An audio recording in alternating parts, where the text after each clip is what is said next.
গুৱাহাটীত 6 অক্টোবৰৰ পৰা জুনিয়ৰ বেডমিণ্টন বিশ্ব চেম্পিয়নশ্বিপ আমিনগাঁৱত অনুষ্ঠিত হ'ব বিশ্ব প্ৰতিযোগিতাখন।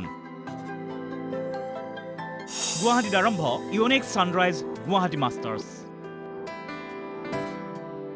প্ৰতিযোগিতাত অংশগ্ৰহণ 24খন দেশৰ।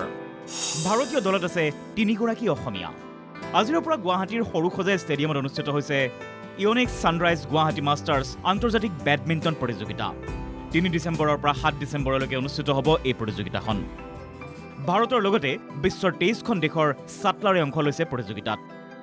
ভাৰতৰ উপৰিও চীন, Japan, America, Australia, Hong Kong, Malaysia আদি দেশৰ ছাটলাৰ আহি উপস্থিত হৈছেহি গুৱাহাটীত। 214গৰাকী ছাটলাৰেৰে প্ৰতিযোগিতাৰ বৃহৎ দল ভাৰত, আনহাতে 32গৰাকী ছাটলাৰ সহ দ্বিতীয় বৃহৎ দল চীন। ভাৰতীয় দলত আছে 3গৰাকী অসমীয়া খেলুৱৈও।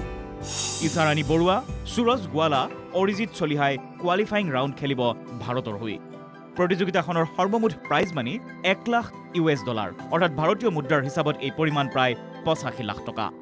ইয়াত এইবাৰ 23খন দেশৰ প্লেয়াৰ আহিছে আৰু এৰাউণ্ড 350 পাৰ্টিচিপেণ্টছ আহিছে আৰু মেইনলি এইবাৰ চাইনাৰ পৰা 32জন প্লেয়াৰ আহিছে।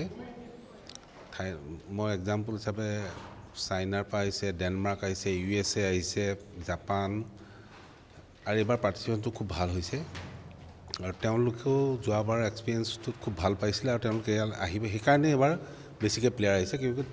কাৰণ তেওঁলোকে সদায় কমফৰ্টটো বিচাৰে, ফুডৰ কমফৰ্ট বিচাৰে, একমডেশ্যনৰ কমফৰ্ট বিচাৰে, ট্ৰেন্সপৰ্টেশ্যনৰ কমফৰ্ট বিচাৰে। সেই গোটেইখিনি যোৱাবাৰ ইমান ভাল পাইছে, সেইকাৰণে তেওঁলোকে আহিছে। আনহাতে অসমৰ ক্ৰীড়াপ্ৰেমীৰ বাবে আন এক সুখবৰ। আগন্তুক 2025 বৰ্ষত গুৱাহাটীত অনুষ্ঠিত হ'ব BWF ৱৰ্ল্ড জুনিয়ৰ চেম্পিয়নশ্বিপ। গুৱাহাটীৰ আমিনগাঁওস্থিত নেশ্যনেল চেণ্টাৰ অৱ এক্সেলেঞ্চত অনুষ্ঠিত হ'ব এই প্ৰতিযোগিতা। 6 অক্টোবৰৰ পৰা 16 দিনীয়া কাৰ্যসূচীৰে অনুষ্ঠিত হ'ব এই প্ৰতিযোগিতা। উল্লেখ্য যে 2008 চনৰ পাছত দ্বিতীয়বাৰৰ বাবে ভাৰতে অনুষ্ঠিত কৰিব ৱৰ্ল্ড জুনিয়ৰ চেম্পিয়নশ্বিপ। 2008 চনত পুনেত অনুষ্ঠিত হৈছিল এই প্ৰতিযোগিতা। এইবাৰ ভাৰতীয় বেডমিণ্টন ফেডাৰেশ্যনৰ সহযোগত অসম বেডমিণ্টন সন্থাই অনুষ্ঠিত কৰিব এই বৃহৎ বিশ্ব প্ৰতিযোগিতাখন। ৱৰ্ল্ড জুনিয়ৰ চেম্পিয়নশ্বিপ অহা বছৰ অক্টোবৰ মাহৰ 6 তাৰিখৰ পৰা আৰম্ভ হ'ব। এইখন বেডমিণ্টনৰ আটাইতকৈ ডাঙৰ টুৰ্ণামেণ্ট।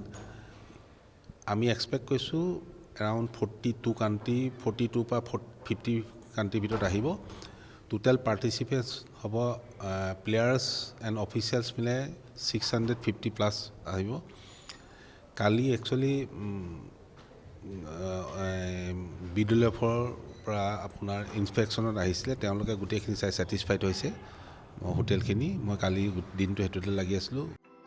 ইতিমধ্যে BWFৰ প্ৰতিনিধিসকলে প্ৰতিযোগিতাৰ পূৰ্বেই পৰিদৰ্শন কৰিছেহি 16খন বেডমিণ্টন কোৰ্ট থকা নেশ্যনেল চেণ্টাৰ অৱ এক্সেলেঞ্চৰ লগতে আনুষাংগিক দিশসমূহো। ভিডিঅ' জাৰ্নেলিষ্ট ৰাতুল আহমেদৰ সৈতে প্ৰাঞ্জল বৰুৱা ৰিপৰ্ট NKTV+।